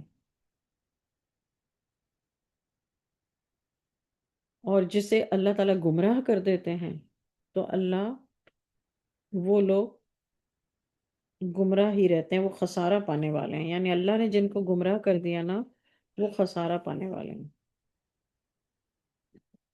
استغفر اللہ، استغفر اللہ، یا اللہ ہمیں گمراہ لوگوں کے شر سے، گمراہی کے شر سے، ہمارے اعمال گمراہ ہونے والوں سے، گمراہی کے راستوں پر چلنے والوں سے، یا اللہ ہم سب کو، ہماری آل اولاد کو، ہم سے جڑے ہر رشتے کو بچا لیجئے، آمین ثم آمین۔ آیت نمبر 179۔ او مائی گڈنس، 1:28، 170۔ اور ہم نے دوزخ کے لیے جن اور انس میں سے بہت سے ایسے لوگ پیدا کیے ہیں جن کے دل ایسے ہیں جن سے سمجھتے نہیں، جن کی آنکھیں ایسی ہیں جن سے وہ دیکھتے نہیں۔ یہ آیت آپ لوگ کہیں محفوظ کر لیجئے، لکھ کر اپنے کمرے میں لگا لیجئے۔ جن کے کان ایسے ہیں جس سے وہ سنتے نہیں، یہ لوگ چوپایوں کی طرح ہیں، جانوروں کی طرح ہیں، بلکہ یہ زیادہ گمراہ ہیں، یہ لوگ غفلت میں پڑے ہوئے ہیں۔ اس آیت کا ترجمہ اردو میں 179 کا آپ اپنے کمرے میں کہیں لکھ کے لگا دیں، وائٹ بورڈ پہ لکھ کے لگا دیں، اپنے ہاتھ سے کسی پیپر پہ لکھ کے اور اس کو اپنے سامنے لگا دیں، اپنے کمرے میں جہاں چلتے پھرتے آپ اس کو پڑھیں، یا اپنے ریفریجریٹر پہ لگا دیں، پڑھیں، بار بار اس کا ترجمہ پڑھیں کہ اللہ تعالیٰ کیا کہہ رہے ہیں۔ میں آپ کو پورے ایمان کے ساتھ کہتی ہوں زندگی میں بدلاؤ آئے گا، آپ کی سوچ میں بدلاؤ آئے گا، یفقہون ہو جائیں گے آپ، یفقہون جو سمجھ رکھتے ہیں، سمجھ آ جائیں گی باتیں بہت ساری، بہت ساری، صرف خود کے لیے نہیں، دوسروں کے لیے بھی، دوسروں کو دیکھ کے پہچان جائیں گے آپ، خود ہی آپ کو سمجھ آ جائے گا کہ ہو کیا رہا ہے، کیوں کوئی کیا ہو رہا ہے۔ بہرحال 180 اور اچھے اچھے نام اللہ کے لیے ہیں۔ اب یہ اچھے اچھے نام کیا ہیں؟ وَلِلَّهِ الْأَسْمَاءُ الْحُسْنَى۔ یہاں پر اللہ تعالیٰ ہمیں اپنی ایک خاص بات بتا رہے ہیں کہ یہ جو میرے اچھے اچھے نام اللہ کے لیے ہیں نا، تم ان ناموں سے مجھے یاد کرو، یاد کرو نہیں بلکہ پکارو، فَادْعُوهُ، یعنی دعا مانگا کرو تو میرے ان اسماء حسنہ سے دعا مانگو۔ یہ اللہ تعالیٰ نے ہمیں وظیفہ دے دیا کہ میرے جو اچھے جو اسماء الحسنہ ہیں ان سے دعا مانگو، ان لوگوں کو چھوڑ دو جو اللہ کے ناموں میں کجروی کرتے ہیں۔ اب بتائیے، ایسے بھی لوگ ہوتے ہوں گے نا جو اللہ کے ناموں میں بھی گڑبڑی کرتے ہیں، ان لوگوں کو ان کے کیے کی سزا ضرور ملے گی۔ اللہ اکبر۔ وظیفہ، نوٹ لکھیے، وظیفہ 180، آیت 180۔ یہ اللہ تعالیٰ نے قرآن پاک میں ہمیں وظیفہ بتا دیا، بس دیٹس آل، ہر چیز کے لیے۔ میرا یہ کوئی تقریباً 30 ایئرس پہلے سے لے کے ان 30 سالوں میں، it's not just today, it's not just 5 سال، 30 32 سال پہلے مجھے اللہ نے میرے دل میں ڈال کے یہ بات سکھائی، تقریباً نہیں 34 ایئرس، میرے پیچھے کے آج سے لے کے پیچھے کے 34 ایئرس کا جو میری زندگی ہے، وہ تقریباً 33 34 ایئرس پہلے اللہ نے میرے دل میں یہ والی آیت نہیں ڈالی، بس یہ ڈالا کہ میرے ناموں جو میرے اسماء حسنہ ہیں اس سے مجھ سے دعا مانگو، اس کا ذکر کر کے مجھ سے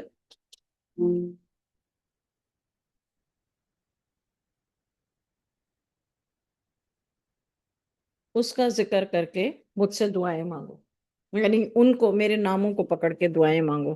تو اللہ کے جو صفاتی نام ہے نا، تو اس کی جو صفت ہے، یعنی اگر آپ معافی مانگ رہے ہیں تو غفور الرحیم ہو گیا، اگر آپ رحم مانگ رہے ہیں، او مائی گاڈ کوئی مجھے کال کرے اور میرے لیپ ٹاپ پہ یہ گھنٹی بجی رہی ہے، I don't know how to بند، اگر میں بند کر دوں گی تو آپ کو آواز نہیں آئے گی۔ ایک سیکنڈ مجھے دیجیے۔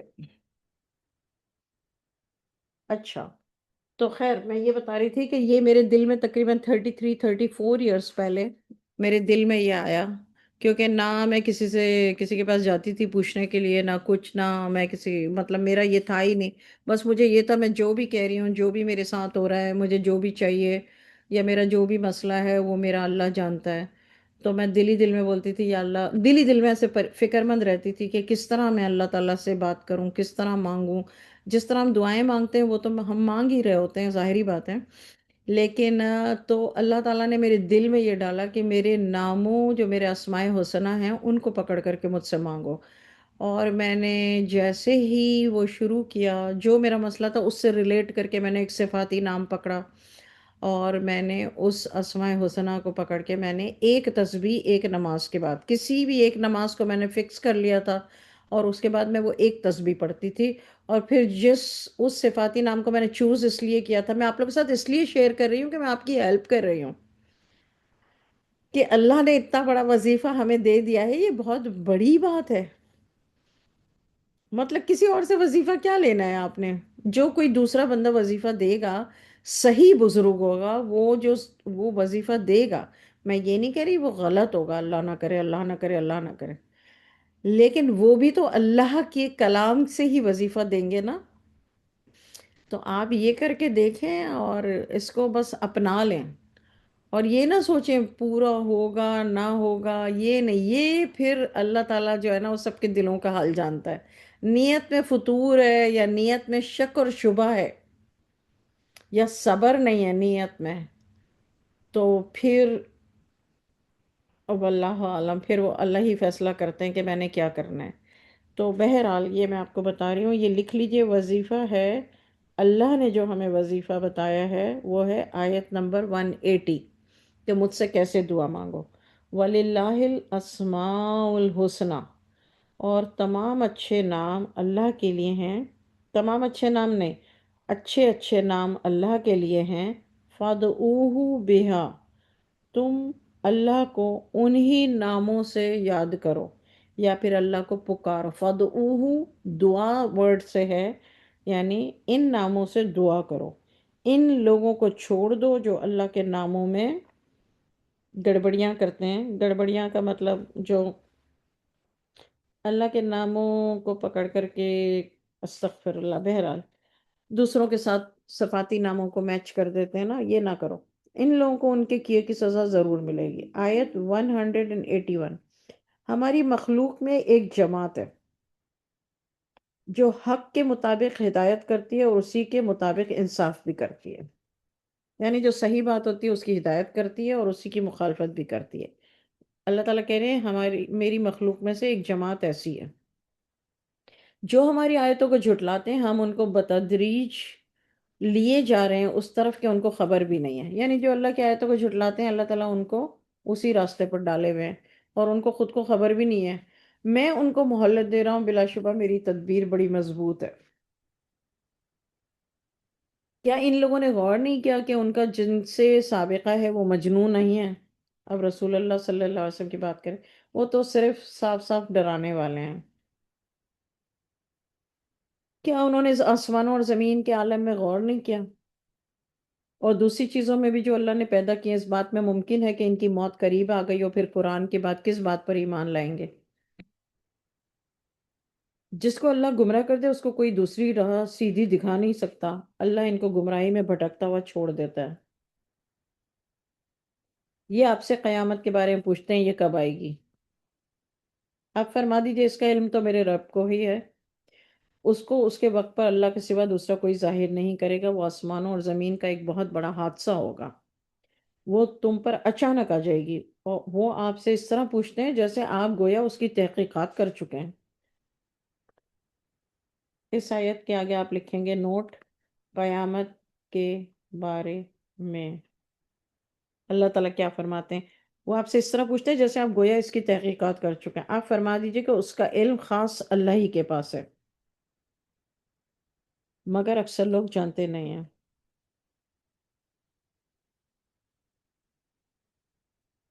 آپ فرما دیجئے میں خود اپنی ہی ذات خاص کے لیے کسی نفع کا اختیار نہیں رکھتا. اللہ تعالیٰ حضور صلی اللہ علیہ وسلم سے کہتے ہیں کہ اللہ تعالیٰ حضور صلی اللہ علیہ وسلم سے کہہ رہے ہیں کہ آپ ان لوگوں سے کہہ دیجئے کہ میں اپنی ذات کے لیے بھی نفع اور نقصان کا مالک نہیں ہوں. میرے پاس اپنی ذات کے کو نفع یا نقصان پہنچانے کا میرے پاس اختیار نہیں ہے الا ماشاء اللہ. اللہ کا مطلب کیا ہے؟ ایک جملہ بولا جائے اور اس کے بعد کہا جائے سوائے اس کے کہ جو اللہ چاہے. یعنی جب رسول اللہ صلی اللہ علیہ وسلم ہاتھ اٹھاتے تھے اللہ کی طرف دعا کے لیے تو اللہ تعالیٰ ان کی کوئی بھی دعا رد نہیں کرتا تھا. لیکن جہاں اللہ تعالیٰ کو نہیں کرنا ہوتا تھا، جیسے اللہ تعالیٰ کو نہیں بتانا تھا کہ قیامت کب آئے گی، تو اللہ نے حضور صلی اللہ علیہ وسلم کو نہیں بتایا قیامت کب آئے گی. اللہ تعالیٰ کو نہیں بتانا ہوتا تھا تو اللہ تعالیٰ نہیں بتاتے تھے. یہ بات یہاں پر کہی جا رہی ہے کہ رسول اللہ صلی اللہ علیہ وسلم سے اللہ تعالیٰ کہتے ہیں کہ آپ ان کو بتا دیں میں تو اپنی جان، دیکھیں لکھا ہے نا لنفسی، میری نفس میری جان کے لیے بھی نفع اور نقصان کو نہیں، میرا اختیار نہیں ہے. عملے کو مطلب اختیار نہیں ہے میرا اپنے لیے الا ماشاء اللہ، سوائے اس کے کہ اللہ جب چاہے. یعنی تمام اختیارات اللہ کے پاس ہیں. یہ الگ بات ہے کہ اللہ تعالیٰ کس کی دعائیں سنتا ہے، کس کی بات مانتا ہے. لیکن جب اللہ کو نہیں ماننی ہوتی تو اللہ تعالیٰ اسی بندے کی نہیں بھی مانتا. یہ اللہ کی مرضی ہے. یہاں پر یہی کہا جا رہا ہے کہ نہ میں کسی نقصان کا اور نہ کسی خسارے کا میں اپنے لیے بھی اختیار نہیں رکھتا، مگر اتنا ہے کہ جتنا اللہ چاہے. یعنی اللہ تعالیٰ جب چاہتا ہے، اور میں اب کوئی دعا کرتا ہوں، یعنی ہم کب دعا کرتے ہیں تو اللہ جب چاہتا ہے تو اللہ تعالیٰ قبول کر لیتا ہے. اگر میں غیب کی بات جانتا ہوتا تو میں بہت سا منافع حاصل کرتا اور مجھے کوئی تکلیف بھی نہ ہوتی. غیب کا علم قیامت تو میں تو صرف ڈرانے والا، خوشخبری دینے والا ہوں ان لوگوں کو جو اللہ پر ایمان رکھتے ہیں. وہ اللہ ایسا ہے جس نے تم کو ایک تن واحد سے پیدا کیا، ایک نفس واحدہ سے پیدا کیا. نفس واحدہ کون سی؟ حضرت آدم علیہ السلام. حضرت آدم علیہ السلام کے اندر اللہ نے روح پھونکی پتلا بنا کے. اس کے بعد ان کی پسلی سے حضرت حوا علیہ السلام کو پیدا کیا، اور حضرت آدم علیہ السلام کی پشت سے، اور یہ ساری باتیں قرآن کی آیتیں، حضرت آدم علیہ السلام کی پشت سے تمام انسانیت کو پیدا کیا. اور ان کو کہاں ٹھہرا کے رکھا؟ عالم ارواح میں. حضرت آدم علیہ السلام اور حضرت حوا علیہ السلام جب دنیا میں جنت سے بھیجے گئے تو باقاعدہ حضرت حوا علیہ السلام پریگننٹ ہوئی، ان کو بچے ہوئے. اب جب عورت پریگننٹ ہوتی ہے تو اندر جسم بنتا ہے مگر روح عالم ارواح سے لے جا کر کے ادھر ڈالی جاتی ہے. عالم ارواح میں جو پاکیزہ روحیں تھیں یا ایک دوسرے کے ساتھ کمفرٹیبل تھیں، اس کو کہتے ہیں آج کی دنیا میں کہ تمہاری میری کیمسٹری بڑی ملتی ہے. اس لیے کہ وہ روحیں وہاں پر بھی ایک دوسرے کے ساتھ اچھی کمفرٹیبل سچویشن میں تھی، کیمسٹری وہاں بھی ان کی ملتی تھی. تو اب وہ دنیا میں کوئی آسٹریلیا میں اب جائیں یا دنیا کے کسی جگہ پر جائیں، گاؤں میں چلے جائیں یا کسی اور جگہ چلے جائیں جہاں کوئی اور مذہب کے لوگ ہوں، کوئی اور کھانا کھایا جاتا ہو، بالکل کچھ بھی ہو، لیکن آپ کو کبھی نہ کبھی کوئی یہ کہے گا کہ یار you are exactly like me, اور I have a good chemistry with you, یا پھر آپ کسی کے بارے میں ایسا سوچیں گے. وہ یہ وجہ ہے کہ عالم ارواح کی انسیت ہے، یہ جان پہچان ہے. آیت نمبر 189. وہ اللہ ایسا ہے جس نے تم کو ایک تن واحد سے پیدا کیا، ایک واحد نفس سے پیدا کیا، اسی سے اس کا جوڑا بنایا. ٹھیک ہے؟ کہاں پر؟ جنت میں. تاکہ وہ اس جوڑے سے انس حاصل کرے۔ اچھا، بنانے کی وجہ کیا بتائی؟ سکون حاصل کرے، لیسکنا، سکون حاصل کرے۔ ریزن بتایا کہ جوڑا بنانے کی وجہ کیا تھی۔ پھر جب میاں نے بیوی سے قربت کی تو اس کو حمل رہ گیا۔ یہ حضرت آدم اور حضرت حوا کی بات ہو رہی، ہلکا سا، وہ اس کو لیے ہوئے پھرتی رہی۔ پھر جب وہ بوجھل ہو گئیں تو دونوں نے اللہ سے دعا کی جو ان کا مالک ہے، اگر آپ نے ہم کو صحیح سالم اولاد دی تو ہم شکر گزاری کریں گے۔ ابھی جب سے حضرت آدم علیہ السلام اور حضرت حوا رضی اللہ تعالیٰ حضرت حوا علیہ السلام سے اولاد ہوئی ہے، تب سے لے کے قیامت تک اسی طرح میاں بیوی کا جوڑا بنتا ہے۔ جوڑا بنانے کی وجہ کیا ہے؟ تاکہ سکون حاصل کریں۔ ورڈ ہے قرآن پاک میں لیسکنا، یعنی سکون ایک دوسرے سے حاصل کریں۔ اس کے بعد قربت ہوتی ہے، قربت کی وجہ سے حمل رہتا ہے۔ حمل شروع میں ہلکا ہوتا ہے جس کو عورت لیے ہوئے پھرتی ہے، اللہ تعالیٰ کہتے ہیں اس کے بعد وہ بوجھل ہو جاتی ہے، بوجھل ہو گئی، پہلے ہلکا تھا۔ فرسٹ 6 منتھس ہلکے پھلکے ہوتے ہیں، رائٹ، ہم سب کو پتا ہے۔ اس کے بعد بوجھل ہو جاتی ہے، تو دونوں نے اللہ سے دعا کی اور کیا کہا کہ اللہ ہم کو صحیح سالم اولاد دیں تو ہم آپ کے شکر گزار ہو جائیں۔ اللہ نے پورے سٹیجز، سبحان اللہ، دس از 189۔ اب میں 190۔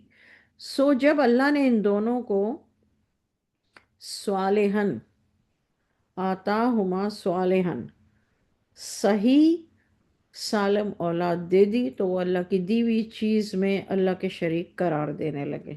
اب یہ جو دنیا کے لوگ ہیں ان کو چین ہی نہیں ہے نا، یہ مل گیا تو پھر نافرمانی قرار دینے لگے، تو اللہ پاک ہے ان کے شرک سے، یعنی اللہ کو کوئی فرق نہیں پڑتا، اللہ تعالیٰ پاک ہے، اللہ نے تو ان کی دعا قبول کی، ان کو ان کی مرضی کی، ان کو صحیح سالم اولاد دی، لیکن پھر بھی وہ اللہ کے ساتھ شریک قرار دینے لگے، تو اللہ تعالیٰ شرک سے پاک ہے۔ کیا وہ ایسوں کو شریک ٹھہراتے ہیں جو کسی چیز کو نہ بنا سکیں اور وہ خود ہی بنائے جاتے ہوں؟ یعنی جو لوگ اللہ کا شریک ٹھہراتے ہیں، اللہ تعالیٰ کا مطلب یہ ہے کہ جو لوگ اللہ کا شریک ٹھہراتے ہیں وہ یہ سوچتے نہیں ہیں کہ ان کو بنایا اللہ نے، اس کے سوا خود تو یہ نہیں بن سکتے تھے، نہ ان کو بت بنا سکتے تھے، اور یہ جس کو شریک ٹھہراتے ہیں وہ بھی نہیں بنا سکتے۔ تو عجیب سی بات ہے، 192، اور وہ ان کو کسی قسم کی مدد بھی نہیں دے سکتے اور وہ خود اپنی بھی مدد نہیں کر سکتے۔ اگر تم ان کو ہدایت کی طرف بلاؤ تو یہ تم کو فالو نہیں کریں گے، تمہارے لیے دونوں باتیں برابر ہیں، چاہے تم ان کو بلاؤ یا تم خاموش رہو۔ واقعی تم اللہ کو چھوڑ کر جن کی عبادت کرتے ہو وہ بھی تم جیسے بندے ہیں، سو تم ان کو پکارو، پھر ان کو چاہیے کہ وہ تمہارا کہنا کر دیں اگر تم سچے ہو۔ اللہ تعالیٰ کہتے ہیں اچھا ٹھیک ہے، چلو جن کو تم پکارتے ہو تو ان کو پکارو بھائی، لیکن پھر وہ تمہارا کام بھی تو کر دیں نا۔ اگر واقعی تم ان کو سمجھتے ہو میرا شریک تو پھر وہ تمہارا کام کیوں نہیں کر دیتے؟ وہ تمہارا کام کر دیں بھائی۔ اچھا، آیت 195، کیا ان کے پاؤں ہیں جن سے وہ چلتے ہیں؟ کیا ان کے ہاتھ ہیں جس سے کسی چیز کو تھام سکیں؟ کیا ان کی آنکھیں ہیں جس سے وہ ان سے دیکھتے ہیں، یا کیا ان کے کان ہیں جس سے وہ سن سکتے ہیں؟ آپ کہہ دیجئے کہ تم اپنے شریکوں کو بلا لو، پھر مجھے نقصان پہنچانے کی ترکیبیں کرو، پھر مجھ کو بالکل مہلت مت دو۔ اللہ تعالیٰ کہہ رہے ہیں حضور صلی اللہ علیہ وسلم سے کہ آپ ان سے یہ کہیں، آیت 95، یقیناً میرا مددگار اللہ ہی ہے۔ سبحان اللہ، مجھے یہ الفاظ اتنے بیوٹیفل لگتے ہیں، حالانکہ ہر وقت چلتے پھرتے میں بولتی رہتی ہوں کہ جو کرنا ہے کر لو، میرا مددگار میرا اللہ ہے، جو کرنا ہے کر لو، جتنا زور لگانا ہے لگا لو۔ آپ لوگ بھی یہی بولا کریں کہ یقیناً میرا مددگار یعنی میرا ولی، ان ولی اللہ الذی نزل الکتاب، میرا ولی، میرا دوست، میرا مددگار۔ آپ کہیں گے اگر میرا مددگار تو آپ کہیں گے ناصر، میری مدد کرنے والا. اور اگر آپ نے کہنا ہے کہ میرا دوست تو آپ کہیں گے میرا ولی. تو جو دوست ہوتا ہے وہ مددگار بھی ہوتا ہے. یہ آج کل والے دوستوں کی بات نہیں ہو رہی. یقیناً میرا مددگار اللہ ہی ہے، یعنی میرا ولی اللہ ہی ہے جس نے کتاب نازل کی اور وہ نیک بندوں کی مدد کیا کرتا ہے. بس اللہ سے یہ کہا کریں تو میرا مددگار ہے، میری مدد کر. تم اللہ کو چھوڑ کر جن کی عبادت کرتے ہو وہ تو تمہاری کوئی مدد نہیں کر سکتے اور نہ ہی وہ اپنی مدد کر سکتے ہیں. اگر تم ان کی کوئی بات بتانے کے لیے پکارو تو اس کو وہ سنیں گے نہیں. ان کو آپ دیکھتے ہیں کہ گویا وہ آپ کو دیکھ رہے ہیں اور وہ کچھ بھی نہیں دیکھتے. یعنی انسان نے اپنے ہاتھوں سے بتوں پہ آنکھیں لگا دی اور سوچا کہ یہ آنکھوں سے دیکھ رہا ہے، لیکن اللہ تعالیٰ کہہ رہے ہیں یہ دیکھتے تھوڑی ہیں. آیت 199، سرسری برتاؤ کو قبول کر لیا کرو. یہاں پر ہے آیت نمبر 199. اس میں اللہ تعالیٰ کہتے ہیں خذل افواہ وَأْمُرْ بِالْعُرْف. دو باتیں، اور تیسری بات وَعَارِضْ عَنِ الْجَاهِلِينَ. تین، یہ تین کام ہم میں سے ہر شخص کو کرنے چاہیے. عفو کرنا یعنی اگنور کرنا. عفو کا مطلب ہے اگنور. اچھی بات کہتے رہو، جب بھی بات کرو گڈ ورڈز میں کرو. جن کو اگنور کر رہے ہو ان کو بھی، اور جن کو اگنور نہیں کر رہے ہو ان کو بھی. تیسرا کام جاہلوں سے اعراض کرو. جاہلوں کو کمپلیٹلی ایوائڈ جاہل. کیونکہ اگر آپ ان کے ساتھ رہیں گے، ان سے ملتے رہیں گے، ان سے بات کرتے رہیں گے تو آپ کی روح کو ہمیشہ تکلیف پہنچے گی. جاہلی. تین حکم 199. تین حکم بھی نہیں ہے، سولیوشن ہے ہمارے لیے. اللہ کو اس سے فرق نہیں پڑتا.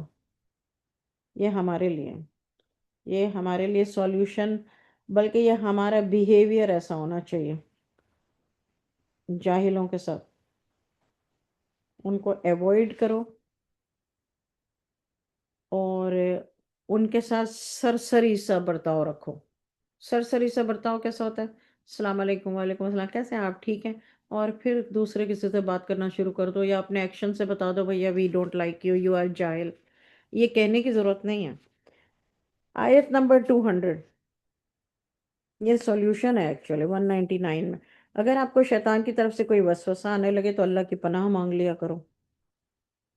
بلا شبہ وہ خوب سننے والا اور خوب جاننے والا ہے. کون؟ اللہ خوب سننے والا اور خوب جاننے والا ہے. اور شیطان کی پناہ کیسے مانگی جاتی ہے؟ اعوذ باللہ من الشیطان الرجیم. اور دوسری کیا چیز ہے پناہ مانگنے کی؟ اعوذ بکلمات اللہ التامات من شر ما خلق. اور تیسری کیا چیز ہے؟ تیسری چیز ہے، میرے ذہن میں آ رہا تھا نکل گیا.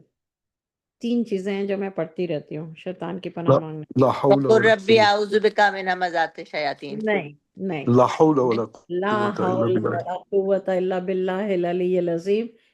آپ پڑھیں، چلتے پھرتے اٹھتے بیٹھتے پڑھیں لا حول ولا قوت الا باللہ العلی العظیم. Thank you. یہ تین چیزیں جس نے اپنا لی نا، تو شیطان جو ہے وہ اپنے کام میں اتنا ویک ہو جائے گا، اتنا ویک ہو جائے گا.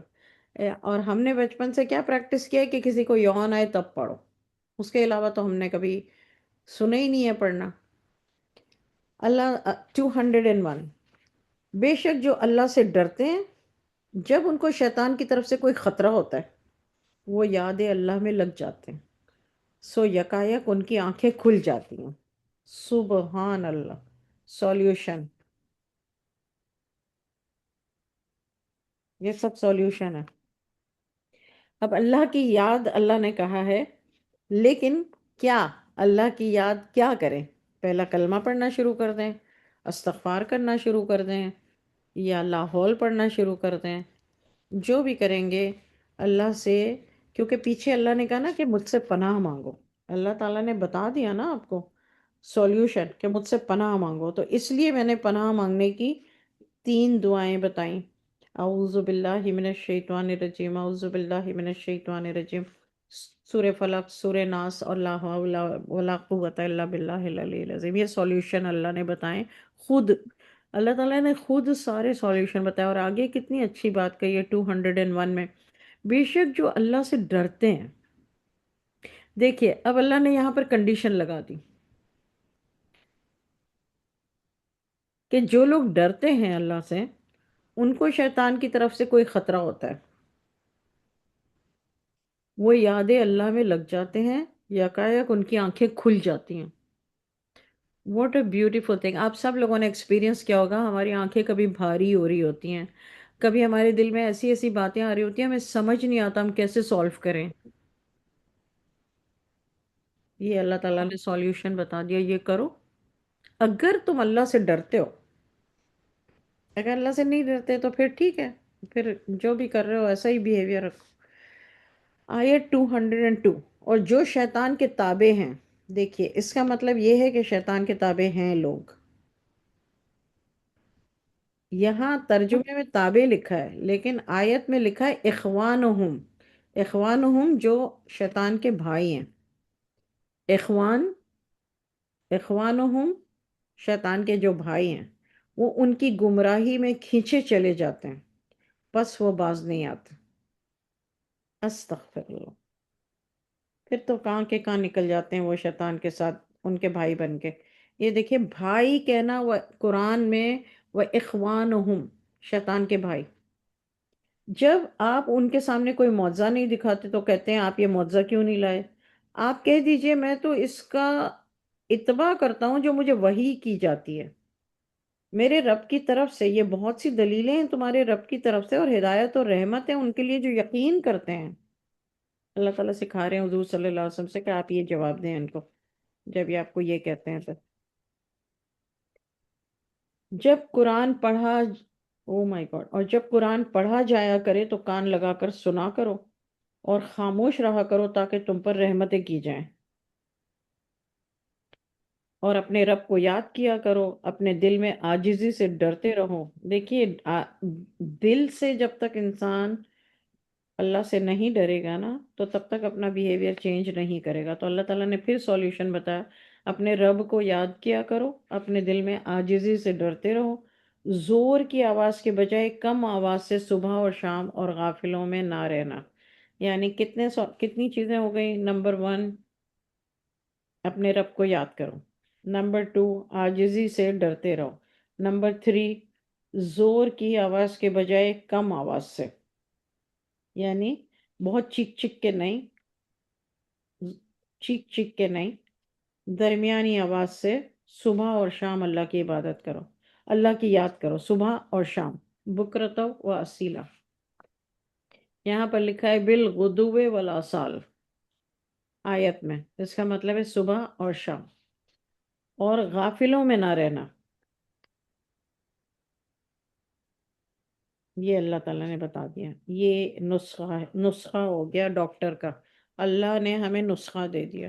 بے شک جو تیرے رب کے نزدیک ہیں وہ اس کی عبادت سے تکبر نہیں کرتے، اور اس کی پاکی بیان کرتے ہیں، اور اس کو سجدہ کرتے ہیں۔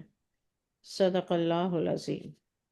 یہ ہمارا آیت نمبر 9، او پارہ نمبر 9، لیکن سورہ شروع ہو رہی ہے اس کے بعد سورہ انفال، ٹھیک ہے؟ تو وہ ہم لوگ انشاءاللہ کل کریں گے، اور وہ 10th پارے پہ جا کے ختم ہوگی، تو کل ہم انشاءاللہ 10th پارہ پورا کر لیں گے انشاءاللہ، ٹھیک ہے؟ تاکہ ہمارے پورے 10 ڈیز ہو جائیں کمپلیٹ، اور 10 پارے ہو جائیں انشاءاللہ۔ وما علینا الا البلاغ۔